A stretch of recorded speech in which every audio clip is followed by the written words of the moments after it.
अदल साहब, अभी आप जो है ना, अभी पिछले उसमें क्लिप में आप डीएनए की डिस्कशन कर रहे थे, तो फर्दर उसको थोड़ा सा और एक्सप्लेन कर दें। मैं इसको फर्दर इस तरह से एलेबोरेट कर सकता हूँ कि जैसा कि मैंने बताया कि इंटरनेशनल लेवल पे टेक्नोलॉजी जो है वो कहाँ स्टैंड कर रही है। अगर हमारे स्टूडेंट्स फॉरेन कॉन्सेप्ट लेके आते हैं, फॉरेन टेक्नोलॉजी को अंडरस्टैंड करते हैं, तो उनकी मार्केट के अंदर पाकिस्तान में मोनोपोली होती है।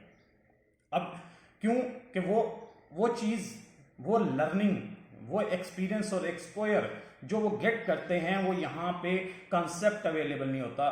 तो यहाँ पे वो बिजनेस स्टार्टअप्स लेते हैं, यहाँ पर वो उसको इम्प्लीमेंट करते हैं और अच्छा खासा रेवेन्यू जनरेट करते हैं, अपनी ऑर्गेनाइजेशंस डेवलप करते हैं, उनको एक्सपैंड करते हैं चेन की फॉर्म के अंदर।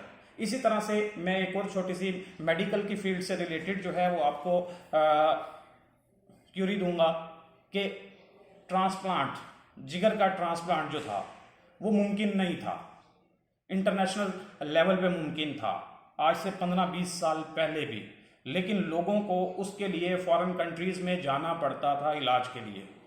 अब with the passage of time जो है वो इसके बाद इंडिया के पास ये ट्रीटमेंट जो है वो टॉप ऑफ द लिस्ट गया।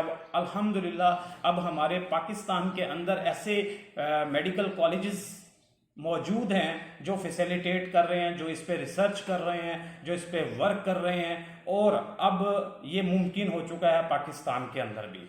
तो मैं बच्चों को हमेशा इसलिए कहता हूँ कि बेटा आपको जो है वो फॉरेन एक्सपीरियंस लेना चाहिए। इसी तरह से अगर मैं कंस्ट्रक्शन की बात करूँ, ठीक है, छोट हमारे जो ये एरियाज हैं, ये जो कंट्रीज हैं, ये जो इलाके हैं, इनमें हवेलियों का कंसेप्ट था। चार चार कनाल पे, मैं अगर अपने बाप दादा की बात करूं तो ये चीज इंसल्ट समझी जाती थी कि किसी का 4 मरले का घर है।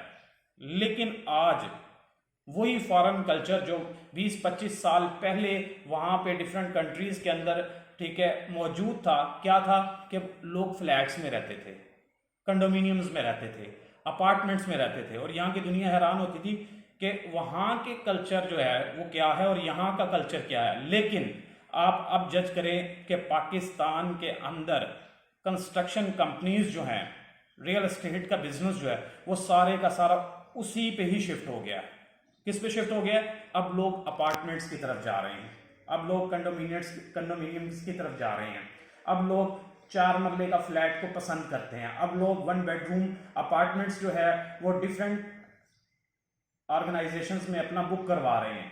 फॉर एग्जांपल मैं अगर डीएचए इस्लामाबाद की बात करूं, फॉर एग्जांपल मैं अगर कराची की बात करूं, तो अब जो है वो ये कंसेप्ट और ये ट्रेंड डेवलप हो चुका है।